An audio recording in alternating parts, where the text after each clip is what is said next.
Georgia first. You're fine. Everything's fine. I've heard a few guys say that the sky is falling, and that is just overreaction. Everything's fine. There's no reason to panic. None.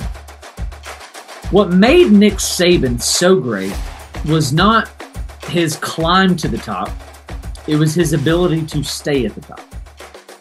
What is making Kirby Smart great, not his climb to the top, his ability to stay at the top. Really good teams find ways to win these ugly games. I don't know who Kentucky is. I'm not sure many of us. I don't think Mark Stoops knows who Kentucky is. But they gave you fits.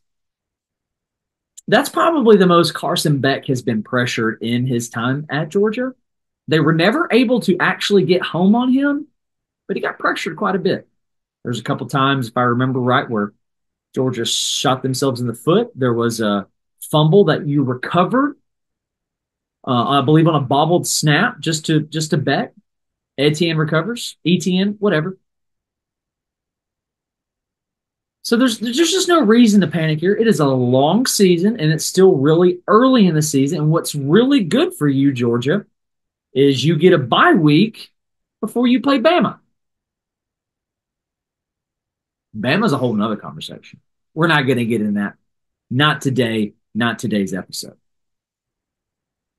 Hey, did you guys just hear that? Another Georgia player was arrested for speeding.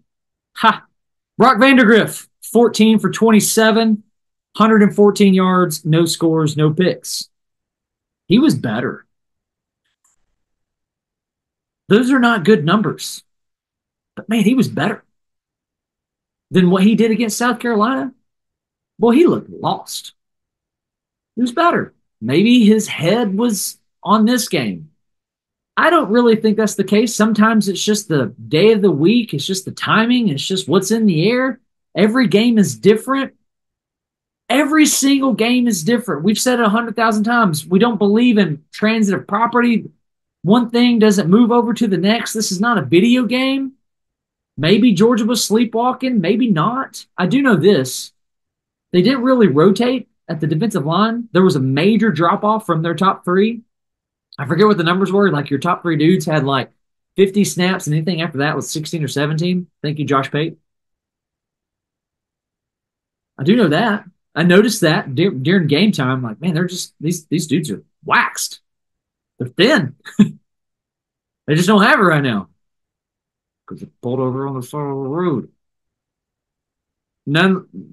Nonetheless, I'll stop. Georgia's fine.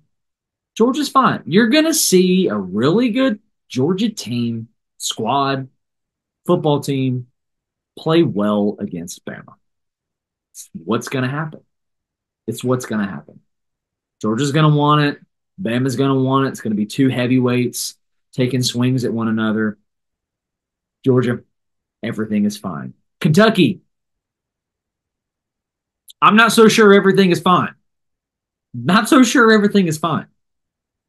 You're going to get a chance to break even and get back to 500 playing host to Ohio. Then you got to travel to Ole Miss. And that could get ugly for you. Ole Miss just broke the will of Wake Forest, or Wake Forest has bought out of the second game in that series. They don't want it. They don't want the smoke. You're going to play host to Vanderbilt. You should get that, even though Vanderbilt has improved, even after a loss against Georgia State. I laugh because I've been there, okay?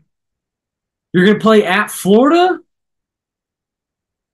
Is that going to be a rejuvenated Florida at that time? Or is it going to be a Billy Napier Florida? Who knows? You're going to play host to Auburn. I don't know. You got to come to Knoxville. As of right now, that looks bad. You got to travel to Austin, Texas. That looks bad for you. You got to play host to Louisville. That also looks bad for you. Did Mark Stoops lose this team? I don't know. Here's the deal. Here's what we do know. We know that we don't know anything about Kentucky. That's why this segment has just been total ranting and raving and just running my mouth because I don't have a clue on what to say about Kentucky. Who the heck is Kentucky? What are they? What are they good at? What are their strengths? What are their weaknesses? Nobody knows. Nobody knows.